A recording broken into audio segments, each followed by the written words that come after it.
नमस्कार आणि सर्वांना जय भीम. मला आयोजकांनी फक्त 15 मिनिटात बोला, मॅडम 25 मिनिटं बोललेले आहेत, 35 मिनिटं बोललेले आहेत, पण मी मात्र 15च मिनिटं बोलणार आहे. खरं म्हणजे 15 मिनिटात बोलणं ही फार अवघड गोष्ट आहे, तारेवरची कसरत आहे. परंतु दासू वैद्य यांच्याच कवितेतून मला प्रेरणा मिळालेली आहे की थोडक्यातसुद्धा बरंच काय सांगता येतं. या कार्यक्रमाच्या अध्यक्ष पाटील मॅडम, या काव्यसंग्रहाचे कवी दासू वैद्य व सर्व माझे मित्रमैत्रिणींनो,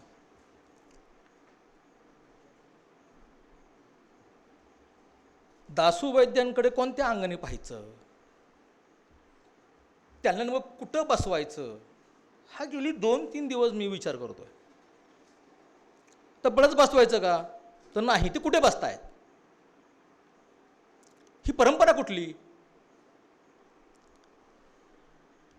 तथापि असे असले तरीही माझा प्रवास हा सामाजिक चळवळीतला आहे आणि मी भूमिका घेऊन लिहिणाऱ्या कवींचा चाहता आहे, अभ्यासक आहे. हा माणूस फार वेगळ्या अंगाने लिहितोय, मग काय भानगड काय आहे. मग जेव्हा मी मागे पाहतो इतिहासामध्ये, तेव्हा मला संत तुकारामांची आठवण होते आणि ते म्हणतात की बुडते हे जन देखवे ना डोळा, म्हणून कळवळा येतो आम्हा. हा जो कळवळा आहे, भक्ती काळामध्ये तो कळवळा होता, मधल्या काळामध्ये तो सामाजिक चळवळीच्या अंगाने विद्रोह आला, ढसाळ वेगळ्या अंगाने लिहितोय. त्यांची कविता आहे, माणसाने नंतर उरल्या सुरल्यांनी कुणालाही गुलाम करू नये, लुटू नये. तू ब्राह्मण, तू क्षत्रिय, तू वैश्य, तू शूद्र म्हणू नये. हा विद्रोह येतोय आणि त्यानंतर हा विद्रोह आल्यानंतर जो काय आपल्याला समतावादी समाज निर्माण करायचा आहे, त्याच्यासाठी जी एक मानवतेची आवश्यकता आहे, त्याच्यासाठी दासू वैद्य लिहित आहेत.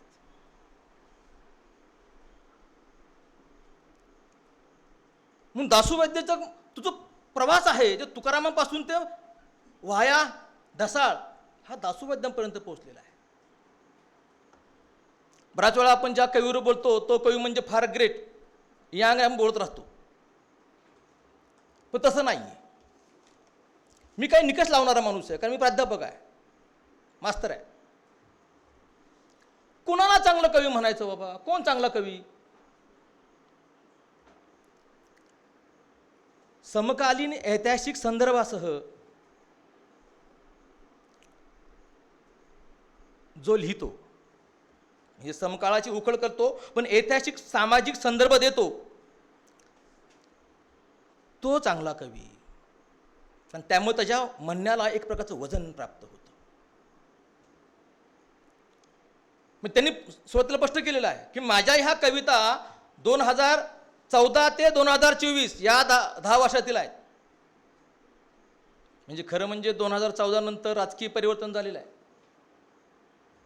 एखादं राजकीय परिवर्तन झालं म्हणजे सगळं काय बदलतं, याच्यावर माझा अजिबात विश्वास नाही आहे.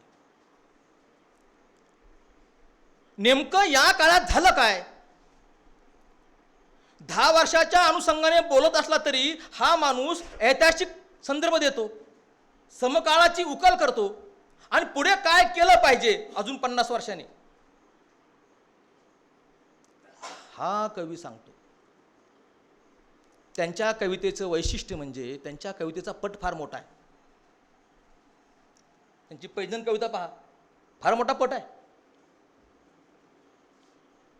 मोठा पट घेऊन हा लिहितोय गडी.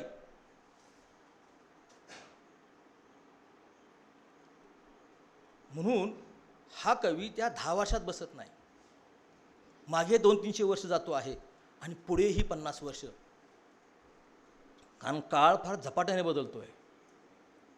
मी 50 वर्ष फार विचारपूर्वक बोललोय, कदाचित 100-200 वर्ष टिकेल हा कवी. कारण का या कवीकडे तशी लक्षणं आहेत.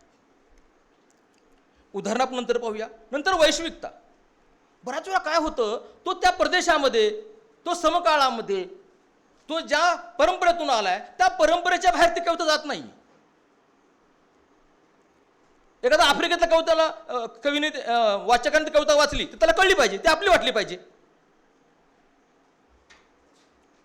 कसलेही सांस्कृतिक सामाजिक संदर्भ न येता प्युअर माणसावर कविता, माणसांच्या उत्थापनासाठी कविता, अशाच कविता वैश्विक कविता ठरतात.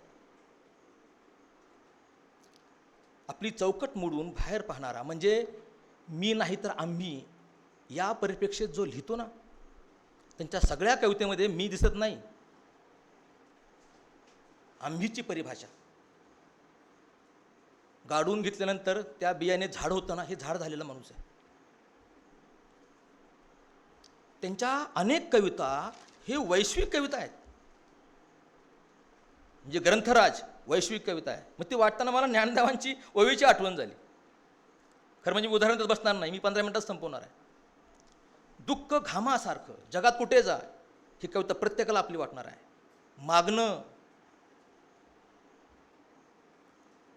ही कविता जगातल्या प्रत्येक माणसाला आपली वाटेल. इतर ज्या कविता आहेत त्याला बऱ्याच सामाजिक संदर्भ आहेत, भारतीय इतिहासाचे संदर्भ आहेत, त्यामध्ये जागतिक होताना अडचण होऊ शकते. अनेक संतांची माफी मागून म्हणतो की वैश्विकता संत तुकारामामध्ये जेवढी आहे तेवढी इतर संतांमध्ये नाही. शेक्सपियर जगाला आपला वाटतो, वैश्विकता होती. तसा हा कवी आहे. म्हणून कवी मोठा असणं म्हणजे काय, हाडामासात कवी असणं म्हणजे काय, कवी पण जगणं म्हणजे काय, त्याची ही लक्षणं आहेत. वैश्विकता असली पाहिजे. आपली सामाजिक सांस्कृतिक पताका पूर्ण ताकदीने पुढे नेता आली पाहिजे. कवी मराठवाड्यातील आहे.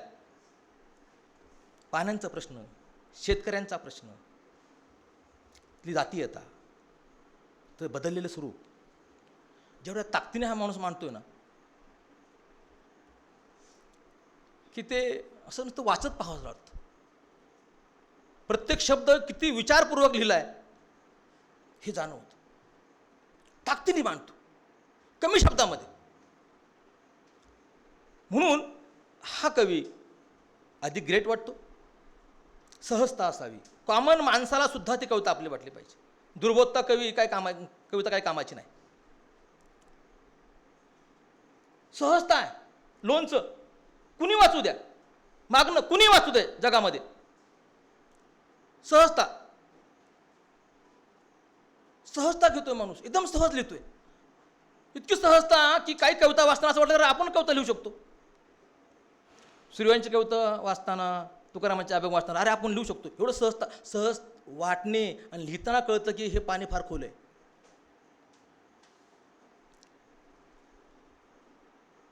ही सहजता सहज येत नाही. त्याचं गर्भारपण फार वर्षाचं असतं, 42 वर्ष.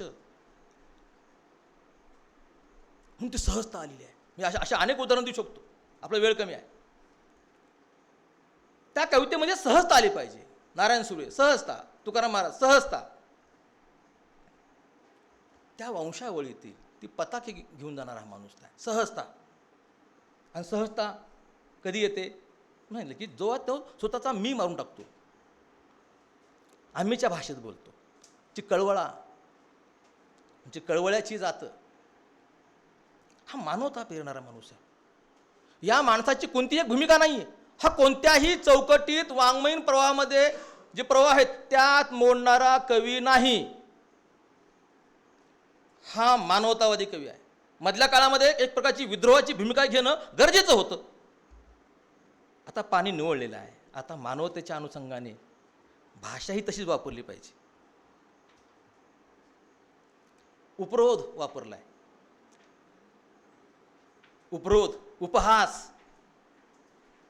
मला दोरोबास्त लिंपून घ्यावा मेंदू, आदरणीय कोत्तापल्ले यांच्या काव्यसंग्रहाची आठवण झाली वाचताना. त्यांचे गुरु आहेत, माझे गुरु आहेत, आम्ही गुरुबंधू आहोत.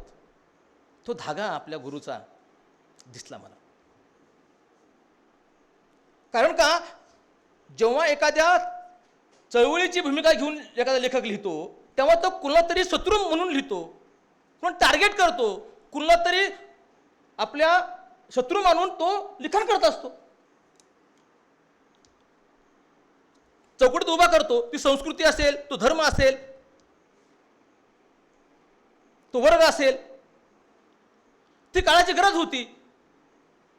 त्यामुळे तो टोकदारपणा येतो. बऱ्याच वेळा भूमिकेला टोकदारपणा आला की ती कविता प्रचारकी होते. ते धोके दसवैद्यांनी टाळलेले आहेत. फार मोठेपणा आहे हा, टाळणं साधी गोष्ट नाही. संयमितपणे एखादी गोष्ट मांडणे, आपल्या प्रिय व्यक्तीला आपण न मारता फार प्रेमाने समजवतो, मायेच्या ममतेने समजवतो. अरे बाळा असं नाही, अरे बाळा तसं. तो कळवळा ह्या सगळ्यांसंबंधी, हा सगळ्यांचा कवी आहे, हा सगळ्यांचा कवी आहे. हा सगळ्याला आपले वाटतात म्हणून तो कळवळापणा जो येतो ना, म्हणून तो उपहास वापरतो, उपरोध. मी त्यांच्या उपरोध, उपहास इतके उदाहरण देतील आपल्याला की म्हणजे मी तर हेच झालो. काय की काय माणूस लिहितोय. कवी फिरू लागलेत अंधारात आणि सारखे ओरडू लागलेत उजेडाबद्दल, म्हणून बांधली त्यांच्या पायात शब्दांची पैंजण. काय कवी का हवा, कवी